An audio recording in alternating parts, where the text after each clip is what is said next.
오늘 이 말씀에서 우리 주님은 비유를 통해 하나님 나라를 설명하려고 합니다. 자, 내가 이 하나님 나라, 보이지 않는 하나님 나라를 어떻게 조금 이해하기 쉽게 너희들에게 설명을 할까? 그렇게 하면서 이제 이 비유를 들은데, 첫 번째 비유는 하나님 나라는 땅에 뿌려져서 심기운 씨앗과 같다. 그래, 그 씨앗이 사람도 모르는 사이에 싹이 나더라 이거죠.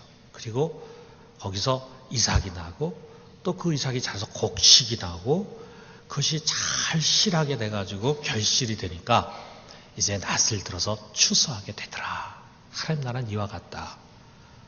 또 두 번째 비유를 통해서는 하나님 나라는 심겨진 겨자씨와 같은데, 그 겨자씨는 이 세상에 있는 씨 중에 가장 작은 씨다. 그런데 그 겨자씨가 심겨진다 보니까 거기서 또 싹이 나고 자라면서 나중에 가서는 그것이 잘 자라서 가지까지 크게 벌어지다 보니까 그늘이 져가지고 거기에 새들도 와서 안식을 처할 수 있게 됐다. 이제 이런 자연 현상을 통해서 하나님 나라를 설명하려고 하셨습니다. 우리가 여기에 예수님께서 드시는 두 개의 비유의 공통점이 무엇이냐 하면은 뿌려진 씨가 자라더라 이거죠. 자란다라고 하는 것입니다. 여기 핵심 교훈이 바로 그거예요. 하나님 나라는 반드시 자라고 커가는 나라다. 이게 하나님 나라의 가장 중요한 원리라는 것을 우리에게 가르쳐주고 있습니다. 자, 그러다 보면 우리가 이제 이 하나님 나라에서 좀 생각을 해볼 필요가 있습니다. 자, 여러분, 예수님이 30년 동안 그냥 나사렛 동네에 사시다가 이제 공생애를 시작을 하시는 거죠. 그래서 세례 요한에게 세례를 받고, 그리고 세례 요한이 잡히고 난 다음에 예수님이 이제 공생을 시작하시는 가운데 제일 첫 번째 설교, 이게 중요하잖아요. 제일 첫 번째 그 설교가 뭐냐? 마가복음 1장 15절에 있는 말씀인데 우리 같이 한번 읽어봅시다. 때가 차고 하나님의 나라가 가까이 왔으니 회개하고 복음을 믿으라. 하나님의 나라가 가까이 왔다. 이게 예수님의 첫 번째 메시지였어요. 참 특이하고 생소한 말씀이죠. 그냥 너희들이 이제 회개하고 믿고 구원받아라. 그러면은 얼마나 복잡하지 않고 단순하고 좋습니까? 지금 우리 머릿속에 쏙 들어오는 말이죠. 근데 우리 주님은 하나님 나라, 킹덤 오브 갓을 얘기합니다. 이걸 마태복음에서 천국, 킹덤 오브 헤븐 이렇게 또 이야기를 했어요. 똑같은 말입니다. 하나님 나라, 또 천국, 이걸 선포하는 거예요. 그런데 우리가 너희들이 나를 믿고 천당으로 가라. 너희들이 나를 믿으면 천국에 가게 될 것이다. 이렇게 말씀해 주셨으면은 또 우리가 참 단순할 텐데, 우리가 이해하기가 쉬울 텐데, 그렇잖아요? 예수 믿고 우리 천당 간다. 나 그렇게 생각하잖아. 근데 예수님 뭐라 그랬냐면 하나님의 나라, 천국이 이 땅에 임하였느니라. 가까이 왔느니라. 이렇게 말씀하셨다고요. 참 우리가 쉽게 이해가 안 되는 그런 말씀입니다. 자, 우리 이 하나님의 나라, 이것이 예수님의 메시지의 가장 중요한 핵심이었다 그럴 때 참 그것이 우리에게 선뜻 가슴에 와닿지 않는 거예요. 왜 그러느냐? 우리가 갖고 있는 신앙이라는 게 보통 대부분 개인적입니다. 이 나라라는 거, 이거 잘 생각 안 해요. 여러분, 주로 우리가 설교 때도 그렇고 여러분 스스로도 추구하는 신앙을 보면은 우리가 어떻게 구원받는가, 어떻게 구원에 대한 확신을 갖는가, 어떻게 구원을 체험하는가, 여기에 우리 초점이 있잖아요. 그러고 난 다음에 우리가 어떻게 영적으로 잘 성장해 가느냐, 어떻게 우리가 훈련받아가지고 믿음 안에서 주님을 닮아가는 모습으로 성장해 가느냐, 그리고 우리에게 주어진 여러 가지 삶의 현실적인 문제들이 있잖아요. 이런 것들을 우리가 어떻게 극복해 가느냐, 이제 이런 것들이 주로 우리가 많이 관심을 갖고 또 추구해 가는 것들이잖아요. 대체로 이 개인적인 것에 많이 머물러 있기 마련입니다. 지금 여러분 머릿속에도 지금 당장 현실적으로 주어진 어려운 문제들, 이걸 좀 어떻게 내가 해결할 수 있을까? 아마 지금 이런 것으로 골몰하시는 분들이 많이 있을 거라 이거예요. 병이라든지 또는 재정 문제라든지 또는 얽히고 설킨 인간관계, 또 자녀 문제, 그리고 직장 문제, 또 사업하는 문제, 이런 당면한 문제를 어떻게 우리가 좀 신앙으로 이기고 지금 내 힘으로 해결할 수 없는데 하나님이 나를 도와주셔서 이런 어려움에서 나를 좀 구원해 주실 수 없을까 하는 그런 믿음을 가지고 하나님 앞에 나와서 문을 두드립니다.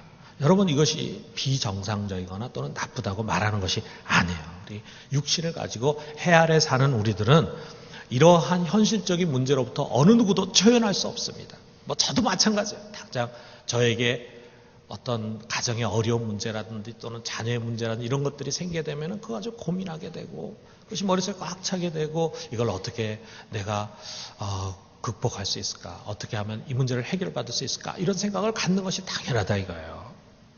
그럼 문제는 뭐냐 하면 우리가 너무 거기에 머물러 있다는 사실이에요. 이 현세적이고 개인적인 믿음에 우리가 너무나 강력하게 사로잡혀 있어요. 그러다 보니까 정말 예수님께서 우리에게 주시고자 하는 그 메시지를 우리가 잘 받아들이지 못합니다. 예수님은 하나님의 나라를 우리에게 선포하고 하나님의 나라 가운데 우리의 관심을 끌어모으려고 하시는데 우리는 그 나라에 별로 관심이 없어요. 그래서 서로 핀트가 안 맞는다 이거예요. 핀트가 안 맞으니까 어떻게 됩니까? 예수님의 많은 가르침이 이해가 안 돼요. 어려워요. 하나님 나라에 관한 메시지를 들으면은 자기의 현실의 삶과는 관계가 없는 먼 나라의 일처럼 생각을 합니다. 자, 이렇게 서로 핀트가 안 맞으면은요, 우리가 예수님께서 우리에게 주시는 말씀의 깊은 곳으로 들어가기 어려워요. 성경에도 보면은 예수님이 가르치는 말씀이 어렵다고 해서 예수님을 떠난 그런 사람들에 대한 이야기가 나옵니다. 예수님의 가르침을 어렵다고 생각하고 떠나는 사람들에게 예수님께서 주신 말씀이 있는데 요한복음 6장 26절 27절이에요. 뭐라 하냐면 내가 진실로 진실로 너에게 이르노니 너희가 나를 찾는 것은 표적을 본 까닭이 아니요 떡을 먹고 배부른 까닭이로다. 썩을 양식을 위하여 일하지 말고 영생하도록 있는 양식을 위하여 하라. 예수님은 왜 이 사람들이 예수님께서 하시는 영적인 말씀을 이해하지 못하고 그것을 어렵게 생각할까라고 하는 원인을 정확하게 말씀해 주신 거예요.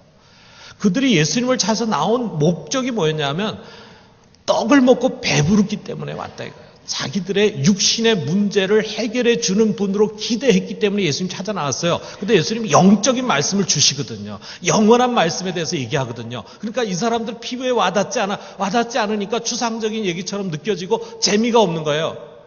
당장 지금 자기가 당면하고 있는 문제를 해결해 주는 메시지를 주면은 그래서 머릿속에 쏙 들어오고 은혜 받고 눈물도 흘리고 이렇게 할 텐데 예수님께서 주시는 말씀이 영적인 말씀. 그들의 생각이 너무 육적이고 자기 중심적입니다. 그러니까 그들은 자기 듣고 싶은 이야기만 들으려고 하는 거예요. 여러분 우리가 그런 경우를 많이 경험하잖아요. 자기 듣고 싶은 얘기만 들으려고 해요. 그러니까 하나님의 뜻에 자기 생각을 맞추려고 하는 것이 아니라 자기 생각과 자기 욕구에 하나님의 말씀을 맞추려고 해요. 혹시 맞는 말씀을 받을 때는 아멘 하는데 혹시 맞지 않는 말씀 받을 때는 재미가 없어요. 이해가 안 돼. 어렵다고 생각한다 이거죠.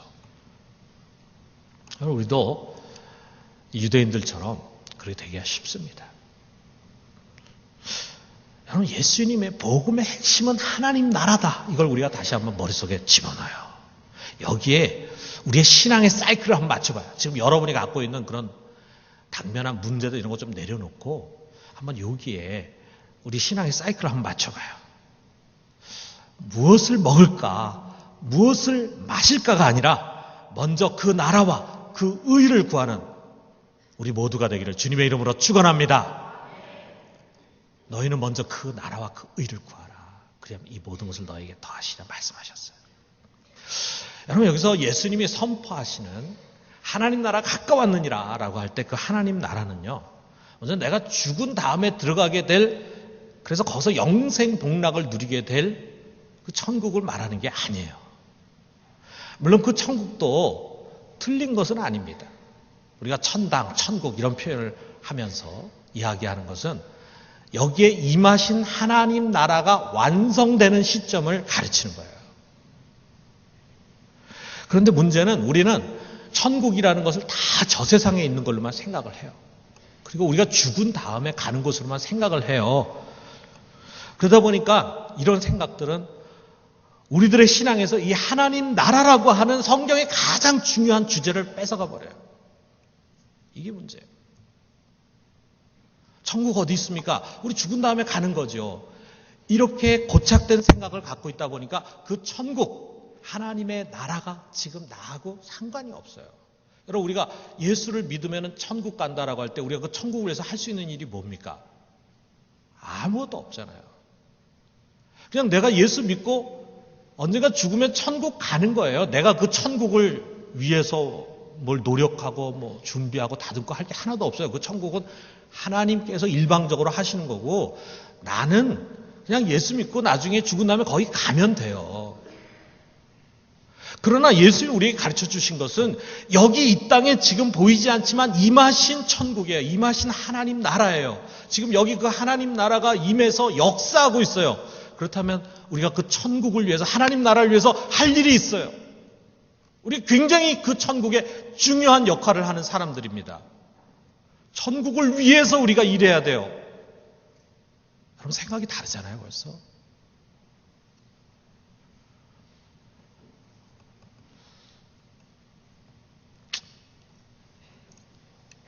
우리가 천국을 현실과는 무관한 내세적인 것으로만 이해하게 될 때 많은 신앙에 문제가 생기고 성경의 아주 귀한 가르침을 우리가 놓치게 됩니다. 하나님 나라는, 천국은 지금 여기 이 땅에 시작이 됐습니다. 여러분, 이거 믿으십니까? 우리가 여기서부터 출발해야 돼요.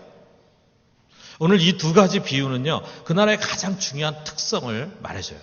그 나라는 땅에 심겨진 씨와 같아. 근데 그 씨가 아주 작아요. 여러분, 우리 뭐 벼라든지 뭐 다 조그맣잖아요. 근데 더더구나 이 겨자씨 비유에서 보면은 이 겨자씨는 땅에 있는 모든 씨앗 중에 제일 작은 것이다. 물론 과학적으로 또 생물학적으로 보면 더 작은 씨도 있다 그래요. 근데 그 당시에, 예수님 당시에 격언 속에서는 겨자씨가 가장 작은 씨다, 이렇게 이야기를 했어요. 그래서 모든 씨 중에 가장 작은데 하나님 나라는 바로 이와 같다. 다시 말하면 하나님 나라는 바로 이처럼 아주 작은 모습에서 시작을 한다 이거죠.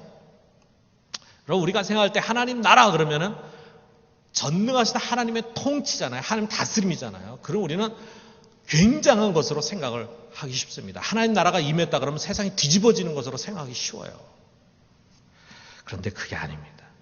하나님 나라는 이미 다 익은 열매, 이미 완성된 모습으로 이 세상에 오신 것이 아니라 아주 작은 씨부터 시작을 하시는 거예요. 실제 우리 하나님 나라가 이 땅에서 어디서부터 시작됐습니까?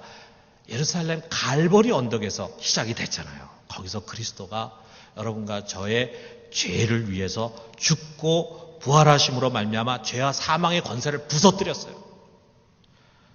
그 죄와 사망의 권세를 누리고 있던 마귀가 세상 왕의 임금의 권세에서 쫓겨났어요. 그래서 이 세상 나라는 망하고 하나님의 나라가 시작이 된 겁니다. 이 십자가에서 일어난 거대한 영적인 전쟁을 우리가 이해하려면, 우리 세상에서도 전쟁이 많이 일어나잖아요. 근데 어떤 전쟁 속에서 보면 전쟁의 판세가 확 뒤집어지는 그런 전쟁이 있습니다. 예를 들면은 나폴레옹이 워털루라고 하는 전쟁에서 완전히 거기서 기가 꺾이고 패배했잖아요. 또 우리 여러분 노르망디 상륙작전 2차 세계대전의 판세를 확 뒤엎은, 그리고 우리나라 6.25 전쟁에서도 여러분 있잖아요. 뭡니까? 인천 상륙작전. 우리 부산 땅만 이렇게 남았었는데 연합군이 우리 국군과 함께 인천에 상륙을 해. 그래가지고 우리나라 허리를 딱 잘라버리고 서울을 수복했습니다. 그것으로 인하여서 전세가 확 뒤집어졌잖아요. 아니, 어떻게 보면 히로시마 나가사키의 원자탄이 투하가 되면서 일왕이 항복을 선언해. 마치 그런 것 같은 것으로 생각하면 돼. 그게 바로 이 갈보리 십자가 사건이라 이거죠. 그런데 예수님이 십자가에 못 박히고 그리고 마귀가 세상 임금의 자리에서 쫓겨났다고 해서 모든 것이 한꺼번에 확 뒤집어진 것이 아닙니다. 적장의 본질은 함락이 됐어요. 그리고 적장이 완전 무장해제 당했어요. 그럼에도 불구하고 변두리에는 여전히 그 악의 세력들이 아직도 점령하고 있습니다. 마치 우리가 인천 상륙작전 했어요. 서울 수복했어요. 그럼에도 불구하고 그 북쪽으로 막 진격해 가는데 남쪽에 여기 지리산에는 아직도 파르티잔들이 있어요. 빨치산이라 그러잖아요. 파르티잔들이 아직 북한 괴뢰군들이 남아 있어가지고 여기서 싸우고 계속 게릴라전을 하고 있어요. 어떤 마을은 아직도 그 사람들이 지배하고 있어. 마치 그런 것처럼 이미 마귀는 패배했지만 그 악의 세력들은 여전히 남아있다 이거죠. 영적 세계에서 이미 승리해서 왕권을 빼앗았지만 현실에서는 아직 미미한 것으로 느껴집니다. 믿음이 없는 세상의 눈으로 볼 때는요. 십자가 사건이라든지 또는 마가의 다락방에 내려진 오순절 성령 강림 사건 같은 것은 그저 저 식민지 변방에서 일어난 조그만 울림에 불과해요. 뭐 사람 알지도 못해요. 무슨 일이 일어난지도 모릅니다. 그 엄청난 잠재력이 아직 드러나지 않았어요. 오순절이 있고 난 이후에 일정 기간 동안 이 지구상에 있는 그리스도인 몇 명이나 됐습니까?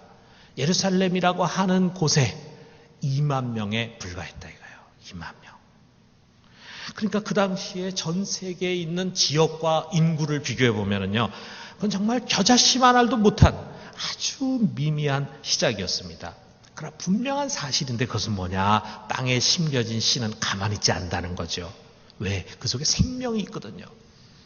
이미 이 땅에 시작된 하나님 나라는 그 속에 엄청난 잠재력이 있습니다. 이게 움직이기 시작하는 거예요. 자라게 됩니다. 싹이 나고 이삭이 나고 그것이 점차 자라면서 커지면서 결실이 되는 거예요. 그리고 때가 되면 추수로 거두는 것입니다. 하나님 나라 이와 같아요. 서서히 사람이 잘 인식하지 못하는 가운데 커져갔습니다. 예루살렘 교회가 핍박을 받고 흩어지더니 여러 곳에 교회가 세워져. 그러더니 이방인의 최초로 안디옥 교회가 세워졌는데 이 교회가 확 부흥하기 시작합니다. 그야말로 예루살렘 교회에서 일어난 거대한 부흥의 운동이 안디옥 교회에서 일어나요. 그러더니 그 안디옥 교회에서 어느 날 성령의 지시를 받고 바울과 바나바를 선교사로 파송합니다. 그러면서부터 교회가 확장되기 시작합니다. 얼마 후에 바울이 로마 교회에 보낸 서신에서 이렇게 말하고 있어요. 로마서 15장 19절에 보니까 내가 예루살렘으로부터 두루 행하여 일루리곤까지 그리스도의 복음을 편만하게 전하였노라. 예루살렘부터 해가지고 일루리곤까지 전했는데 바울에게 뭐냐면 내가 보니까 이제 이 지역에 더 이상 일할 곳이 없다. 그러니까 바울뿐만이 아니라 다른 사람들이 열심히 복음을 전했는데 바울은 다른 사람이 이미 복음을 전한 곳에 가려고 하지 않아. 근데 보니까 이 도시에도 이미 복음이 전해졌고 저 도시에도 전해졌고 그러다 보니까 자기가 이제 여기서는 일할 곳이 없다.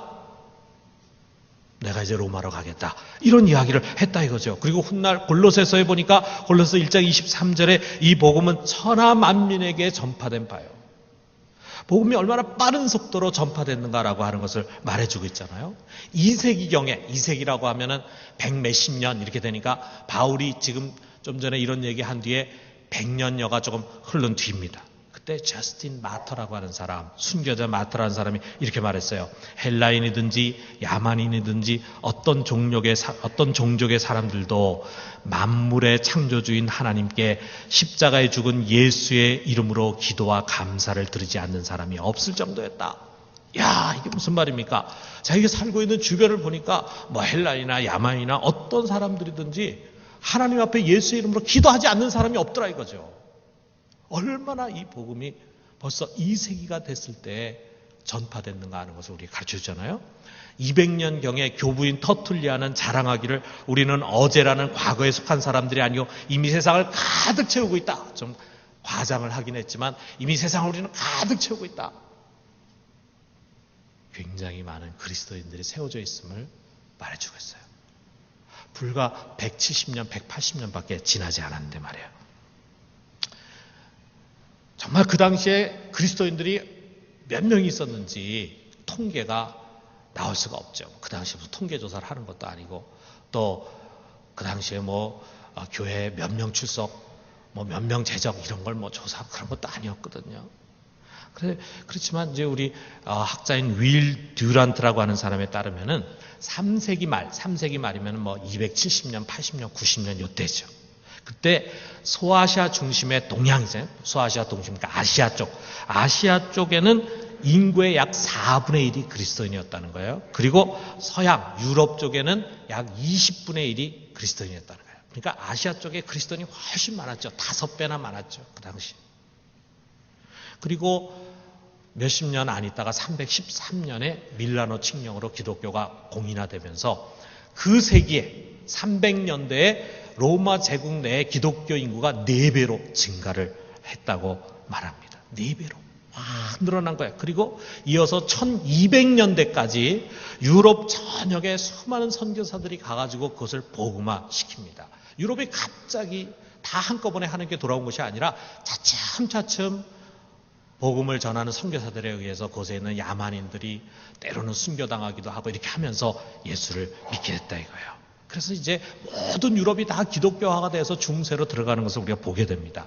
그리고 15세기가 되면서 가톨릭에서 먼저 유럽 밖으로 선교를 하기 시작했어요. 그리고 17세기가 되었을 때 독일의 경건주의와 진젠도르프를 비롯한 모라비안 사람들이 열심히 선교사를 파송했습니다. 그때부터 우리 개신교 선교가 시작이 됐는데 17세기, 18세기, 19세기에 와서는 가톨릭보다 훨씬 더 많은 선교사들이 전 세계로 나가서 전 세계에 복음을 전하게 되고 그리고 마침내 1885년에 이 조선 땅에도 선교사가 드디어 발을 딛게 된 것입니다. 참 여러분 우리가 보면은 2000년 전에 정말 겨자씨 같은 거죠. 아주 겨자씨 같던 볼품없고 그리고 정말 발로 밟으면 없어질 것 같은 그런 아주 소수에 불과했던 그런 교회. 그런 아주 미약해 보이는 하나님의 나라는 2000년이라는 시간 속에서 계속해서 자라왔어요. 처음에는 2만 명이 그의 통치 앞에 무릎 꿇었죠. 하나님 저는 당신의 다스림 받기를 원합니다. 당신이 나의 주님이십니다. 이 고백한 사람이 2만 명밖에 안 됐는데 그것이 그 후에는 200만 명이 되고 2천만 명이 되고 2억이 되고 이제는 20억의 사람들이 그의 다스림 안에 들어와 있다. 예루살렘에서만 울려 퍼졌던 그 찬양을 우리는 지금 세계 어느 곳을 가든지 들을 수 있습니다.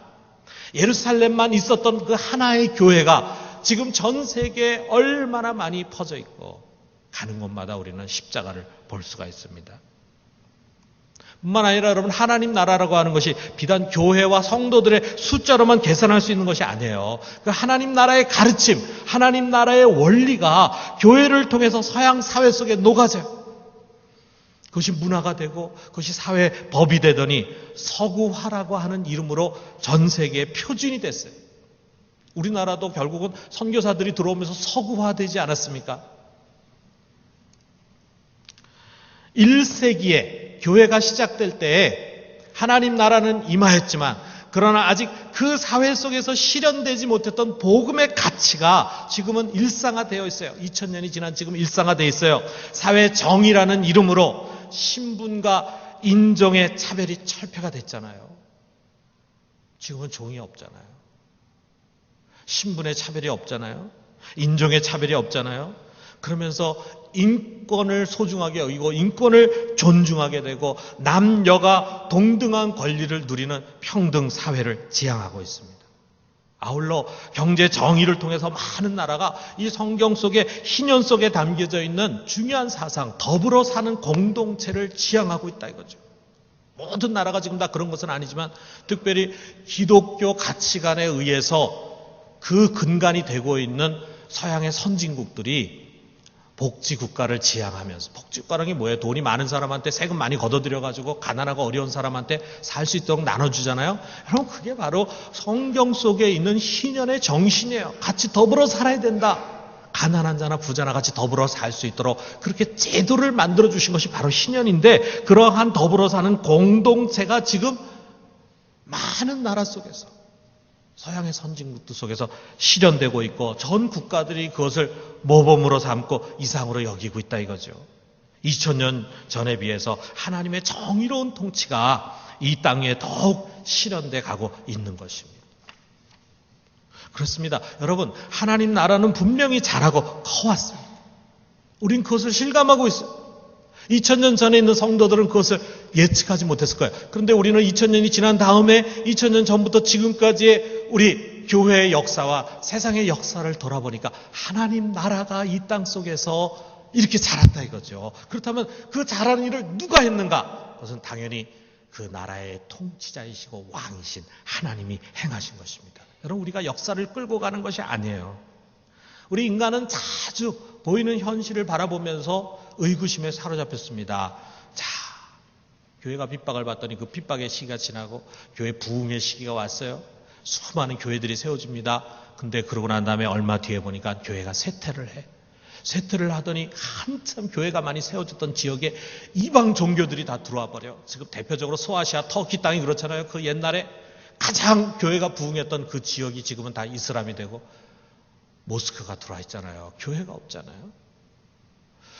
지금 유럽이 점점 비어가고 있잖아요. 자, 우리가 이런 모습 보면서 하나님 나라가 쇠퇴하는 게 아닌가 이런 생각을 갖습니다. 2000년 기독교 역사에서 그런 때가 많이 있었습니다. 불의한 독재자가 세상을 지배하고 악이 이기는 것 같이 느껴지는 그런 현실을 보면서 역사가 후퇴하는 것처럼 느껴져요. 그럴 때가 얼마나 많았습니까? 그런데 여러분 보세요. 하나님의 나라는 우리의 생각과 예측을 벗어나서 여전히 자라고 있습니다. 여전히 커가고 있습니다. 앞으로도 계속 그럴 것입니다. 여기 27절에 보니까 그가 밤낮 자고 깨고 하는 중에 씨가 나서 자라되 어떻게 그리 되는지를 알지 못하느니라. 똑같아요. 우리도 그래요. 씨가 심겨졌는데 아니 언제 이게 이렇게 자라가지고 싹이 나고 이삭이 나고 곡식이 맺었지? 참 신기하네. 우리도 그것이 어떻게 그렇게 됐는가 모릅니다. 도대체 어떻게 이렇게 수많은 교회들이 세워지고 어떻게 주님께 무릎 꿇는 수많은 성도들이 세워지는지 우리 잘 모른다. 그런데 분명하게 우리 하나님 나라는 커왔고 또 커가고 있습니다. 그것은 왜 그러냐? 이 세상의 통치자, 역사의 운행자가 하나님이시기 때문에요. 하나님, 그가 잘하게 하십니다. 그의 나라를, 그의 통치를 확장해가는 것입니다. 여러분 이거 믿으십니까? 우리 하나님 속에 주권이 있기 때문에 하나님이 그렇게 하시는 거예요. 그러나 그분이 홀로 그렇게 하시느냐? 그것이 아니라 이거죠. 그는 홀로 하시는 것이 아니라 우리를 통해서 그 일을 하십니다. 이게 참 중요해요. 하나님 우리 모두를 그 나라의 군사로 부르셨습니다. 디모데후서 2장 3절에 보니까 너는 그리스도 예수의 좋은 병사로 나와 함께 고난을 받으라 그랬어요. 우리 모두는 다 하나님 나라의 군사들입니다. 그렇기 때문에 칼빈은 이 세상의 교회를 전투하는 교회, 밀리탄트 처치라 그랬어요. 우리는 총과 칼을 가지고 혈과 육으로 싸우는 자들이 아니라 복음으로 무장해서 영적인 싸움을 싸우는 군사들입니다. 여러분 주님 세상에 계실 때 무엇보다도 이런 군사들을 키웠어요. 그 제자들을 양육했습니다. 그래서 주님께서 승천하신 다음에 성령이 오시자 그들 속에 권능을 부어주시고 권능으로 무장시켜가지고 그들을 전 세계에 파송해가지고 예수의 증인이 되게 했어요. 그들은 간 곳마다 거대한 영적 싸움을 싸우는데 말로 싸우고 힘으로 싸우는 것이 아니라 복음과 사랑을 가지고 어둠 아래 눌려서 불행하게 살고 있는 사람들을 감화시켜 복음을 전해. 그래서 그들로 하고 복음을 받아들이게 하니까 그들이 그 어둠에서 나와가지고 해방이 돼가지고 믿음으로 주 앞에 무릎을 꿇고 주님을 나의 주님입니다. 그를 참되신 왕으로 고백하고 그의 통치 앞에 들어가더라 이거죠. 그러다 보니까 하나님 나라가 확장돼 가는 것입니다. 다시 말하면 이 제자들 사도들은 복음으로 세상을 점령해 가는 사람들이었어요. 그의 후계자들 속사도들 비롯해서 수많은 제자들 지금에 이르기까지 우리도 역시 마찬가지로 복음으로 세상을 점령하는 사명을 가진 사람들입니다. 여러분 오늘 여러분과 나는 이 시대에 그분의 나라의 군사로 부르심 받은 거예요. 그 나라는 그 하나님의 나라를 온 세계 속에 확장하라는 사명을 우리 속에 주신 것입니다. 여러분 우리 주위를 한번 보면은 아직도 여전히 자기 참된 왕이 누군지 모르고 여전히 어둠의 세력에 이미 패망해버리고 언젠가는 지옥으로 가게 될 그 어둠의 세력 마귀의 권세 아래 굴복하면서 그 아래 살고 있는 사람들이 얼마나 많습니까? 여러분 그들을 하나님의 통치 아래로 우리가 끌고 오는 거예요. 그래서 하나님 통치가 거기 미치도록 하는 거예요. 이게 하나님 나라를 확장해 가는 것입니다. 우리가 하지 않으면 그 사람들 어떻게 주님 앞에 나올 수 있겠습니까? 이 거룩한 천국의 열쇠를 우리가 쥐고 있는 거예요. 우리가 그걸 열어주지 않으면 저 사람들이 천국에 들어올 수가 없습니다. 우리가 문을 열어주지 않으면 아무도 들어올 수 없습니다. 우리가 해야 합니다. 그렇기 때문에 여러분, 우리는 전도해야 합니다. 영혼 구원을 위해서 여기에 혼신의 힘을 기울여야 돼요. 이게 무엇을 위해서입니까? 자기 자신을 위해서도 아니고 교회를 크게 하기 위해서도 아니고 우리는 하나님 나라를 확장해 갈 사명을 가진 그의 군사이기 때문이에요. 적진 속에 뛰어들어서 거기에 포로로 잡혀있는 우리의 불쌍한 이웃들을 우리가 끌고 오고 해방시키고 자유케 해야 할 책무가 우리 속에 있는 것입니다. 아울러서 우리는 세상 속에서 복음적인 가치를 실천함으로 이 세상에 하나님 나라의 정의를 실현해 가야 합니다. 세상에 왜곡되고 물들어든 잘못되어 있는 정치, 경제, 문화, 교육 모든 영역에서 하나님 나라의 이상을 실현해 가도록 우리가 해야 돼. 그래서 세상이 더 나은 세상이 되게 해야 돼. 더 하나님 나라에 가까운 모습이 되게 해야 할 책임이 여러분과 저에게 주어져 있어요. 영혼 구원만이 아니에요. 우리 모든 전인격적인, 전우주적인 삶의 영역에서 우리는 하나님의 통치가 더 넓혀져 가길 위해서 최선을 다하는 것입니다. 마지막으로 저는 여러분과 함께 역사적인 사건을 가지고 교훈을 받았으면 좋겠어요. 여러분 1967년에 무슨 일이 일어난지 아실 거예요. 이스라엘이 이집트, 요르단, 시리아 이 아랍 연맹과 3차 중동 전쟁을 벌였습니다. 모든 면에서 이스라엘이 열세였죠. 그런데 불과 6일 만에 이집트하고 요르단이 항복하고 시리아가 평화협정에 조인하면서 이스라엘이 승리했습니다. 그리고 이 승리로 인해서 이스라엘은 자기들의 영토의 6배에 해당되는 큰 땅을 차지했어요. 전략적으로 중요한 요충지를 다 점령했습니다. 여러분 우리가 그 예를 잘 알잖아요. 전쟁이 일어났는데 미국의 어떤 대학에 유대인 유학생도 있고 아랍인 유학생도 있는데 다 짐을 싸더라 이거죠. 그래서 교수가 아랍인 유학생에 너 왜 짐을 싸냐 그러니까 도망가려고 짐 싸는 거예요. 혹시라도 전쟁이 일어났으니까 징집하려고 소환이 있을까 해가지고 도망가려고. 근데 이스라엘 학생에게 너 왜 짐을 싸냐 그러니까 저는 지금 전쟁터로 가야 합니다. 지금 공부하고 있을 때가 아닙니다. 전 전쟁터로 가야 합니다. 하더라 이거죠. 그 모습 보면서 이 교수가 어느 나라가 이길 것인가 하는 것을 이미 확신했다. 실제로 전쟁을 대하는 두 국민의 태도가 너무나 상반됐어요. 아랍인들은 나라보다 자기 개인을 더 우선해. 그래서 전쟁에 나가서 다치거나 죽으면 결국 나만 손해보는 것이다. 그래서 어떻게든지 전쟁에 안 나가려고 하고 전쟁에 할 수 없이 나가더라도 백 써가지고 아주 안전한 병가 찾아가는 거예요. 후방에서 행정이나 보고 하는 그런 데를 찾아가려고 하는 거라. 그래가지고 좀 힘있고 빽있고 좀 권력 있는 사람들의 자제는 군대 가지도 않을 뿐만 아니라 혹시 가더라도 아주 안전하고 쉬운 데 가서 일하도록. 이게 바로 아랍의 모습이었습니다. 그런데 이스라엘은 어떻게 합니까? 이스라엘은 자기 개인보다 나라를 더 소중히 여겨. 그래서 전쟁에 적극적으로 참여합니다. 그리고 어렵고 힘든 일에 서로가 지원을 하는 거예요. 우리 전쟁에 제일 위험하고 힘든 병가가 뭐겠습니까? 전쟁 나면 적진 깊숙이 낙하산을 타고 투하해가지고 거기서 싸우는 공수부대 아니겠어요? 공수부대 서로 안 하려고 그러죠. 그런데 이 전쟁이 났을 때 말이에요. 공수부대 지원자가 넘쳐나가지고 그 시험 봐가지고 뽑아야 했다는 거 아니에요? 그 다음에 기갑부대, 보병, 행정병 순으로 위험한 병가일수록 지원자가 더 많았다는 것입니다. 그렇기 때문에 프랑스의 유명한 전략 이론가 보프르 장군은 이스라엘의 승리의 원인을 여러 가지로 지적하면서 제일 마지막으로 가장 큰 이유가 무엇이냐. 그것은 타의 추종을 불허하는 정신전력에 의한 승리다. 정신전력. 정신력이 뛰어났다 이거 정신력이.